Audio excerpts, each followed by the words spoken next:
Aha, aha. Magandang gabi po. Gandang gabi. Ano pangalan? Ah, Banji po. Ivanji, Yes po. Evangeline, no? Ganun. Saan po kayo ngayon? Sa Osami City po, So ano maserbisyo ko sa iyo, ma'am? um, ano po, sana mabigyan mo ako ng ano. Nang? Ayusin mo. Ano bibigay ko sa iyo, anak? Friend po. Friend. Ayuda. Opo. Akala ko ayuda. Pwede po. Ayud. Anong klaseng ayuda ang gusto mo? Ayuda? Ayun.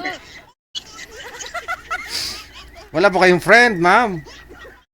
Wala po, sir. Ahay, wawa ka naman. Po. Okay. So bakit? Hiwalay ka na po ba sa asawa?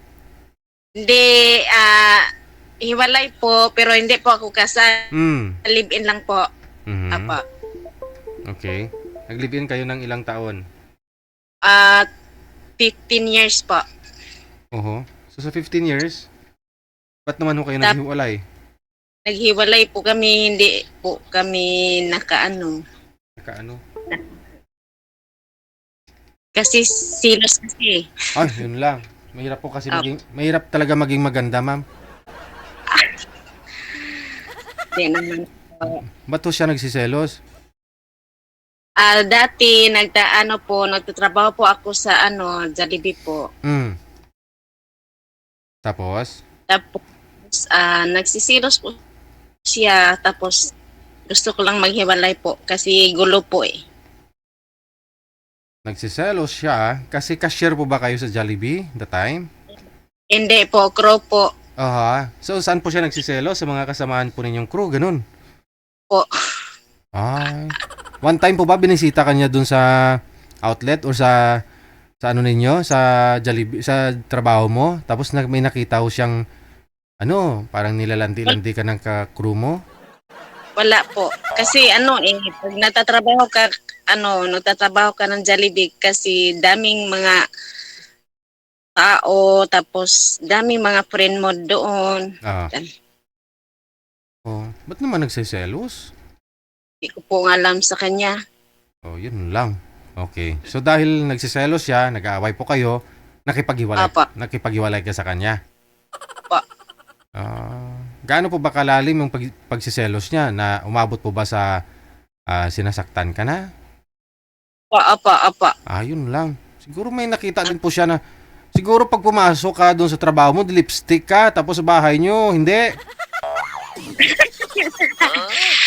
Oo nga, lipstick po. Kasi may trabaho kasi daming tao eh. Ayun lang, dapat sa bahay, lalo bago matulog, mag-lipstick ka na rin. Yun pong gusto ng mister mo. Hindi eh. Ba't Para kang patay eh. Kasi nagpapaganda ka sa ibang tao, dapat sa asawa mo. Ganun dapat yun. Para sa akin, wag na. Wag na. Simple. Simple lang. Baka naman nung bago ka nakilala ni mister mo, nagli-lipstick ka naman. Tapos, nung tumagal na, Hindi po. hindi ka na nagli-lipstick. Hindi ako maglagay sa Simple lang. Okay. Ilan po naging anak ninyo? 2 po. College na po ang isa. Isa po, grade 12 po. Grade 12 pa lang. Ilang years na po kayong hiwalay? 6 years po. So ano po trabaho nyo ngayon? Nandito na po ako sa Osami City Province. May may lupain po kami. Tapos may po ako mga animals po. Animals? Cow, mga pig, yan. Baka, baboy, Mayroon. mga mga manok, elepante, dinosaur, ganun. Sa elepante po, wala po. So hindi pa ho kayo nagka-boyfriend ulit sa 6 years? Hindi po. Gusto ko po, serious po. Naman. Siyempre naman, ba't magbo-boyfriend ka na hindi seryoso? Oo. So, may mga naliligaw pero hindi seryoso. Yun po ibig mo sabihin. Okay. So, anong gusto mo sa isang lalaki? Mapagmahal po, tapos mabait po, at saka seryoso po. Kasal po ba kayo ni ex mo? Hindi. Ay, hindi. Live-in lang, no? Apo. Okay, sige. Nasa Misamis po ngayon si Madam Evangeline. Ilang taon na po kayo, ma'am? 49 po. Okay, sige. 49 years old. Standby po kayo sa linya, ha? Apa. Okay.